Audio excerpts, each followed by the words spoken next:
세상에서 가장 아름다운 고백, 9장 평양으로 가는 길. 3년이라는 세월이 훌쩍 지나갔다.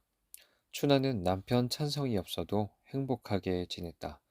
처음에 한 촌장은 아들이 돌아오리라 기대했다.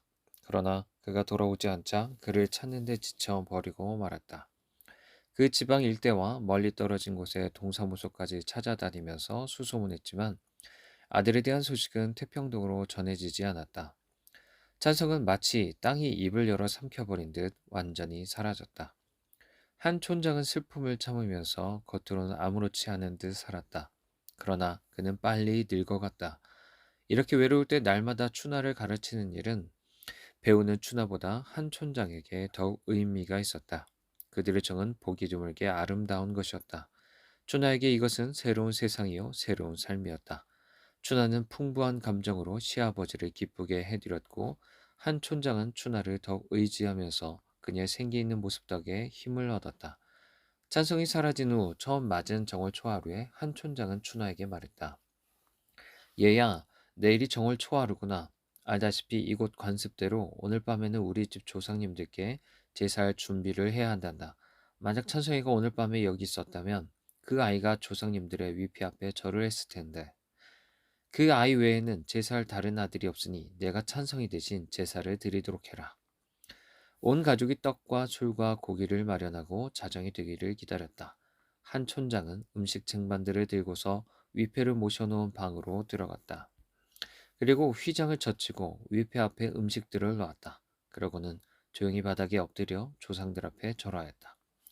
그가 일어나고 나서 춘하가 두려움과 무서움을 가득 안고 절하였다. 춘하는 제사할 때면 죽은 사람들의 영이 모여든다고 믿었다. 그 이후로 해마다 춘하는 정월 초하루 제사를 도왔다. 그리고 모든 집안일에서 점점 아들의 역할까지 감당하게 되었다. 춘하가 19살이 되던 해의 여름이었다. 춘하는 평안도의 도청 소재지인 평양으로 여행을 가게 되었다. 곡식과 나무를 실은 배가 태평동에서 평양 그리고 다른 먼 도시 사이를 오가고 있었다. 춘하는 대동강과 그 앞에 높은 성벽 수백 개의 배들이 강 기슭에 모여있는 평양에 관해 많이 들었다.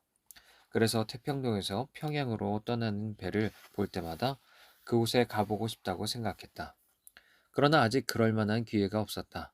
그런데 드디어 평양에 가볼 좋은 기회를 얻게 되었다. 춘하의 사촌인 영복과 그녀의 남편이 평양으로 이사를 갔는데 그 남편이 영복을 보내 가족들을 초청한 것이다. 게다가 한 촌장의 친구 하나가 다른 친구들 몇 명과 함께 가족들을 데리고 자신의 배로 평양에 갈 것이라고 했다. 춘하가 가지 못할 이유가 없었다. 한 촌장도 흔쾌히 승낙했다. 마침내 배가 출발할 준비를 끝냈다. 춘하와 다른 여자들과 아이들은 배에 실린 소나무 위에 걸터 앉았다. 소나무에서는 아직 신선한 내음이 났다. 한 촌장과 다른 많은 사람들은 안전한 여행이 되기를 바라는 눈길로 그들이 떠나는 모습을 지켜보았다. 조타수가 높은 상자 위에 서서 6미터 정도 되는 커다란 키를 잡았다. 그가 밀어라 하고 외치자 뱃사공들이 긴 막대로 배를 밀어내고 노를 젓기 시작했다. 양쪽에서 한 사람씩 노를 저었다. 잘 있어. 춘하가 무태에 있는 친구들에게 소리쳤다. 친구들도 잘 다녀와 하고 춘하를 향해 소리쳤다. 배는 물의 흐름을 찾기 위해 천천히 강가운데로 나아갔다. 배가 처음에는 사람이 걷는 속도로 움직이는 것 같더니 어느 정도 나아가자 더 빠르게 움직였다. 삐그덕거리면서 노젓는 소리가 더욱 급해졌다. 그리고 배도 더욱 빨리 미끄러져 내려갔다. 뱃사공들은 온 힘을 다해 노를 저었다. 이야! 배가 앞으로 급격히 나아갔다. 배에 실린 소나무 위에 앉아 배의 속력을 느끼고 있으니 매우 흥분되었다. 어떤 아이들은 겁에 질려 어머니의 치맛자락을 꼭 붙들고 있었고 어떤 아이들은 즐거워서 환호성을 질렀다. 거기 앉으시오! 조타수가 소리쳤다. 배는 더 빨라졌다. 뱃머리가 앞으로 돌진했다. 그런데 바로 앞에 있는 커다란 바위 때문에 하얀 물거품이 일고 있었다. 부딪혀려고 해요. 한 여인이 소리쳤다. 그러나 조타수는 이미 그것을 알고 있었다. 그가 커다란 키를 확 틀자 배가 갑자기 항로에서 벗어났다. 그가 밀어라 밀어라 하고 외치자 건강한 두 사람이 노를 내려놓고 긴 막대기로 강바닥을 밀었다. 그러자 배가 무사히 바위를 비껴가 미끄러지듯 깊은 물로 나아갔다. 이내 배는 고요한 물살 한가운데로 들어갔다. 태평양과 평양 사이에는 이러한 급류가 20개도 넘게 있었다. 어떤 것은 그 구간이 5km나 되었다. 급류들 사이의 강은 넓고 깊었으며 물이 천천히 흘렀다. 강폭은 1, 2km 정도였다. 그들은 많은 마을들을 지나갔다. 마을들에서는 빨래하는 여인들과 강가에서 노는 어린아이들을 볼 수 있었다. 어부들은 깊은 물에서 한 손으로는 작은 배에 노를 젓고 다른 한 손으로는 낚시를 하고 있었다. 여기저기에서 납작한 나룻배들이 장에 갔다가 돌아오는 사람과 가축들을 싣고 강을 건너고 있었다. 준한 그 모든 것들이 흥미로웠다. 그 중에서도 특히 배가 급류를 빠져나갈 때가 즐거웠다. 호랑이 급류라고 불리는 곳을 지날 때는 으르렁거리는 소리가 멀리서도 들렸을 뿐 아니라 파도가 몰아치면서 사람들의 얼굴을 때리고 심지어 배 안으로까지 물이 들어왔다. 그럴 때면 배가 가라앉지 않도록 한 사람이 물을 배 밖으로 퍼내야 했다. 쭈나는 이러한 물살을 만날 때도 두렵기는커녕 오히려 즐겁기만 했다. 눈이 반짝이고 바람을 맞아 볼이 발그레해진 춘하의 모습은 소망을 불러일으키는 한 폭의 그림처럼 아름다웠다. 그는 자신이 아름답다는 것을 알고 있었을까?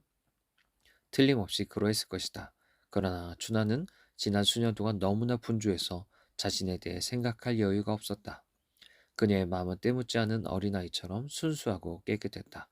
이렇게 소녀 같은 그녀를 보면서 그리고 배를 타는 동안 드러나는 그녀의 열정을 보면서 그녀가 이 고장에서 가장 훌륭한 교육을 받고 인생의 가장 힘든 시기련을 견뎌낸 젊은 아낙네라는 것을 어느 누가 짐작이나 하겠는가.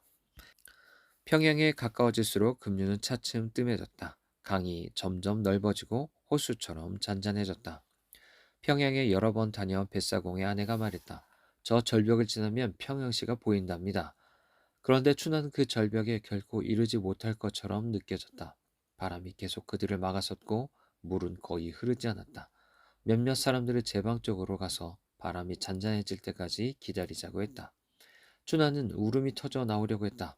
아저씨, 계속 갈 수 없나요? 춘하는 우두머리 뱃사공에게 간청했다. 나는 평양에 한 번도 와본 적이 없네. 게다가 어두워서 참 어려워. 춘하의 얼굴이 아름다워서인지 뱃사공이 조급해서인지 그는 춘하의 간청대로 계속 가기로 결정했다. 가자, 계속 가자. 누가 노 젓는 일을 멈추라고 했느냐? 우두머리 뱃사공이 소리쳤다.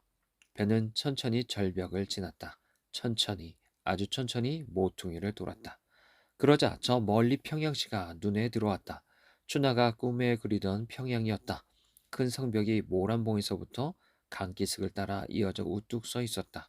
쭉 늘어서 있는 문들이 멀리서도 보였다. 그들은 절벽 아래에서 또 한 번 급류를 만났다. 그 덕에 배가 평양시로 더 빠르게 접근할 수 있었다. 빨래하는 여인들이 시끄럽게 수다를 떨고 있었다. 그리고 선단의 배들을 서로 연결하여 묶어두어서 돛대들이 무리를 이루고 있었는데 그 모습이 마치 낙엽이 진 숲처럼 보였다. 3층으로 된 높고 큰 문이 보이자 춘하가 숨가쁘게 물었다. 저게 무슨 문이지? 그러자 한 친구가 대답했다. 저건 대동문이야. 어머, 저것 좀 봐. 언덕 위에 있는 저 큰 건물은 뭐지? 그러자 뱃사공의 아내가 대답했다. 저 건물은 예수 믿는 사람들이 예배하는 곳이에요. 저기에는 사람들이 많겠는데요. 맞아요. 제 남편이 그러는데 저기에 있는 사람들은 참 좋은 사람들이래요. 나도 평양에 처음 왔을 때 놀랐어요. 파란 눈을 가진 외국인들이 어린아이를 잡아 약으로 쓴다는 소문이 돌았거든요. 하지만 그렇지 않았어요. 그들이 병든 사람을 치료해 주는 곳을 마련해 두었는데 의원들도 매우 친절했어요. 그들이 무슨 약을 사용하는지는 잘 모르겠지만요. 춘하가 말했다. 저도 그것에 대해서는 잘 모르지만 제 시아버님은 그들의 가르침이 참으로 어리석다고 말씀하셨어요. 서양 사람들에게나 어울리는 가르침이라고 하셨죠. 그런데 왜 우리 백성들을 괴롭히는 걸까요? 우리 조상들처럼 우리에게는 공자나 맹자의 가르침이 더 좋은데 말이에요.